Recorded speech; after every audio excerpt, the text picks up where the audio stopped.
Olá, sejam muito bem-vindos ao nosso podcast.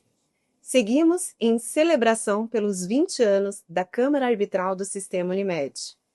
E hoje vamos conversar sobre mediação, arbitragem e os caminhos modernos de gestão de conflitos em estruturas complexas, como o Sistema Unimed, além da evolução do Poder Judiciário paulista neste cenário. E para essa conversa, temos a honra de receber a doutora Cristine Santini, que é desembargadora aposentada do Tribunal de Justiça do Estado de São Paulo, consultora jurídica, mediadora e árbitra. Também é fellow do CIARB, membro do mais alto nível da instituição, reconhecida globalmente como especialista de elite. Também nos acompanha a Raquel Oliveira. Doutora Cristine, é um prazer tê-la aqui conosco. Seja muito bem-vinda. Antes de mais nada, eu queria agradecer a oportunidade da Unimed e parabenizar a Unimed pela Câmara de Arbitragem, que está completando 20 anos. É um avanço tremendo dentro de uma estrutura grande como a Unimed, já ter este mecanismo próprio de resolução de conflitos e que pode ser muito desenvolvido. Nós vamos conversar exatamente sobre isso. Então, muito obrigada, Márcia, muito obrigada, Raquel, pelo convite. É um prazer estar aqui com todo mundo. Doutora, na sua visão, quais foram os maiores avanços do Judiciário paulista em relação ao reconhecimento e o apoio à arbitragem? Extremamente respeitado. O Brasil é visto na comunidade internacional como arbitration friendly. É um lugar que realmente respeita a arbitragem.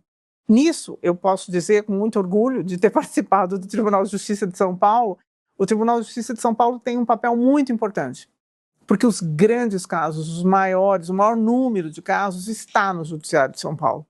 E o Tribunal de Justiça de São Paulo tem dado um apoio muito grande ao Instituto. Ele tem várias vezes deixado claro que o Instituto deve ser respeitado e, inclusive, a autonomia dos árbitros. Respeita muito o procedimento arbitral e o procedimento arbitral também, por outro lado, é muito bem feito. Porque se ele fosse feito sem o respeito ao devido processo legal, haveria anulação.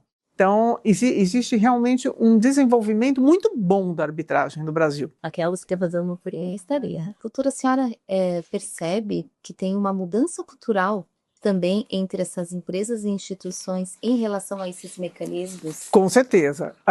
As empresas querem segurança.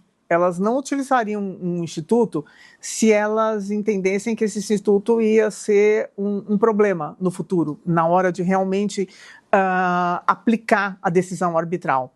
Então, as empresas, vendo que o judiciário dá suporte à arbitragem, mantém a validade dos procedimentos arbitrais, vendo o procedimento arbitral como algo seguro, as empresas começam a buscar.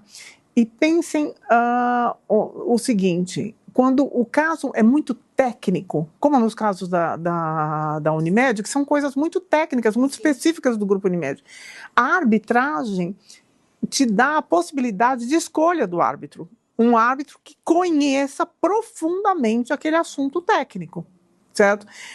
Se você leva ao judiciário, o judiciário teria condição de julgar? Sim, teria condição de julgar, mas talvez não com tanta rapidez, talvez não com tanta facilidade pela tecnicidade do caso.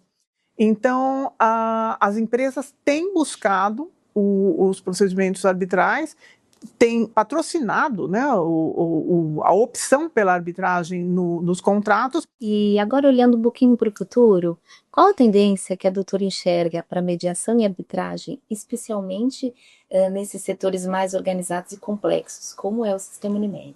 Eu acho que no Brasil ainda nós temos muito a desenvolver. Por exemplo, quando nós falamos em mediação, a primeira coisa que nós pensamos é em desjudicialização. Ou seja, existe uma ação já proposta perante o judiciário e aí este caso é suspenso no judiciário para que seja feita a mediação. Nós ainda não pensamos de uma maneira muito séria numa mediação pré-processual. E isso as empresas estão perdendo uma oportunidade muito grande. Porque na mediação é possível haver um equilíbrio dos interesses das partes de uma maneira criativa.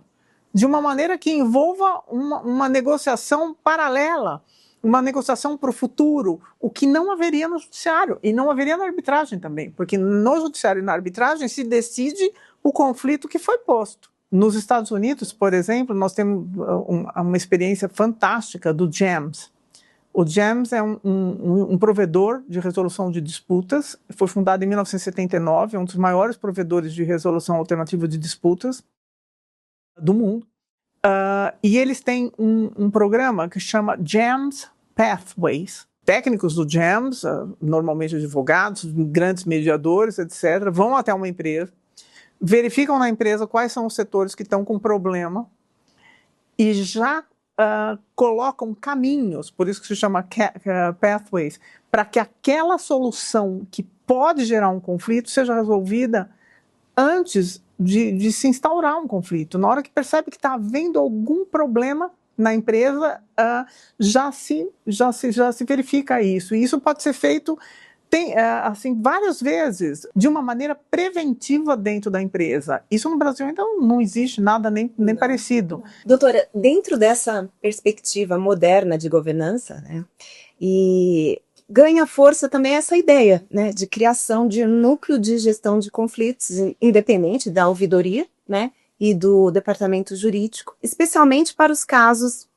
que a doutora acabou de mencionar, dos consumidores, né? Na sua avaliação, qual a importância dessa iniciativa dentro de um sistema assim complexo, altamente regulado, né? Para uma situação dessa, de uma gestão desses conflitos internos?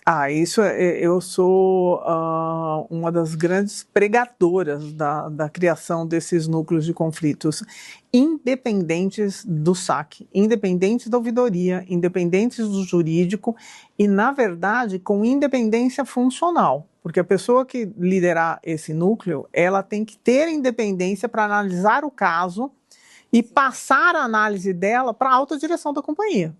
E tem que haver apoio da alta direção. Se não houver apoio da alta direção, isso não vai funcionar absolutamente nunca. Esses núcleos de gestão interna de conflito funcionam muito bem. Eu tive uma experiência pessoal na matéria. Eu trabalhei em uma operadora por causa de um termo de ajustamento de conduta.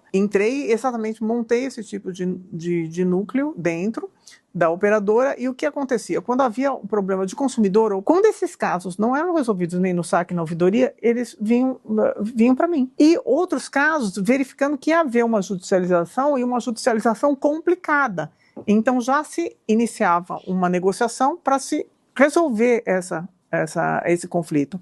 O nosso índice superava 82%, de acordo integral em que o paciente se dava por satisfeito. Estamos chegando ao final deste episódio.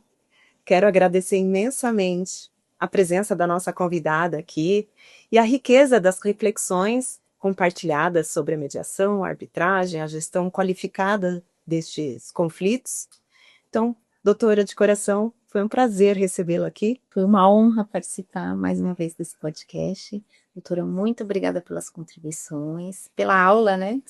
Pois é. E eu espero a doutora nos próximos episódios também, né, Raquel? Eu que agradeço o convite e digo, inclusive, para os usuários do sistema Unimed, vocês têm uma companhia que realmente está preocupada com este assunto, e isso já é um diferencial muito grande. A preocupação com a humanização do tratamento é um ponto que diferencia a companhia de muitas outras, que todas sigam o mesmo caminho. Obrigada, doutora.